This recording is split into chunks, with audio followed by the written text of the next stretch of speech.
the message behind what I was trying to say was basically like, people like to talk about people and stuff. And when you talk about people, especially people like with money and stuff like that, the people that you're talking to about the person that you're talking about normally follows the paper trail. So say for instance, like if you're talking about somebody, say for instance, like if it was like Jay-Z friends and you was talking bad about Jay-Z, they're gonna go back and tell him because he got money. So when you get around him and you might start to say, damn, I grew up with Jay-Z, why he acting funny towards me and all that. It's not that he acting funny towards you. It's that he knows what you said about him, but he don't got to argue with you about what you feel about him. He's just gonna leave you alone. He's gonna curse you. So at the end of the day, a lot of people make that mistake. They, instead of just talking to the person directly, they talk about them and to a third person, and the third person is going to try to get in good with the person with the money. So basically, that's what I was saying, because you know, I've been going through that lately. What you mean you've been going through that lately? Well, you know, money brings hatred. Money brings how can I say it? Like people, if they're not doing better than you, they don't want you doing better than them. So, you know, you could be friends with somebody, good friends with them, if y'all both on the same level. But once you split them, you know, the talking starts and all that. So, you know, I make wise investments, and I know how to manage my money and educate myself when I'm educating others on how to manage money. So everybody have the same 24 hours in a day. So at the end of the day, if you're not using your money correctly, you can't be mad at somebody that is. All right, so I'm curious to know, like, our viewers, that's one of the reasons why they follow us. In fact, we have a day on our channel, on our platform, that's specifically just for wealth. We obviously talk about investments and money and stuff like that. So you keep talking about wise investments. You like to educate people on wise investments, and you also partake in wise investments.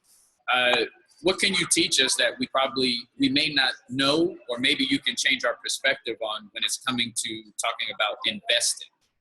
Okay, first is, of course, it's the best thing to do is make wise investments.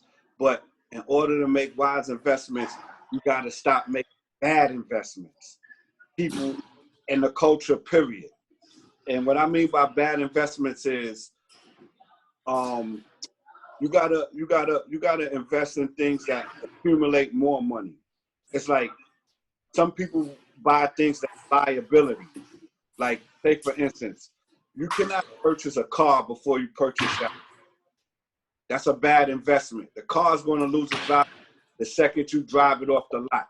Then when you go to the bank to ask the bank for a loan, they're going to most likely they're going to see where your priorities is at. They're going to say you invested in a house a car before you invested in a house. So they're not going to really want to give you a loan for a house, but they're going to say, if anything goes wrong, what is he going to pay first? Because that's what we went with first. So we ain't going to get our money because he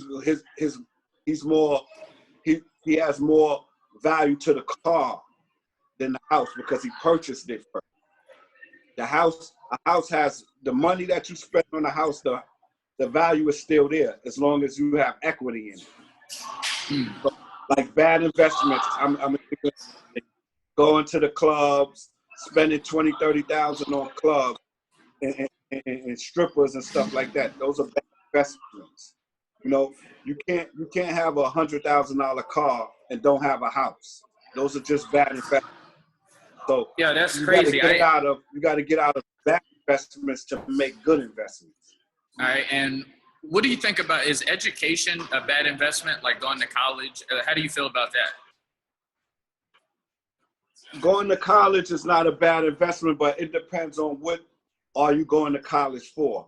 If you're spending 4 years on a degree that actually is not maximizing your potential in life or your earnings, it really doesn't make sense. Like, say for instance, some people go to school to be a doctor. It take 10 years or whatever.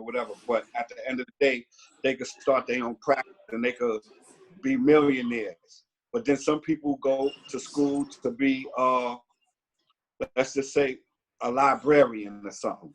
You understand what I'm trying to say? Like, to have a degree and only be a librarian, you might have wasted your time going to school. So you have to go where the money is at. Like right now, technology is big. So if you want to educate yourself and go to school for tech. Or anything that there's a problem, you have to go to that place and present a problem to solve it. And that's where the money is at. See, so you heard the new Jay-Z album, the 444 album? Of course. Okay, what do you think about it? I think it was very smart, and I believe that he's in a place where he has an obligation to teach the culture about financial wealth and financial gain, because I believe that he's amassed so much money that now it's just he just want to help other people generate money. But it all starts with the economical infrastructure of the black dollar. That's where we have to start first, because it has to partake in a whole as a community. See, hey Ma, I'm on TV.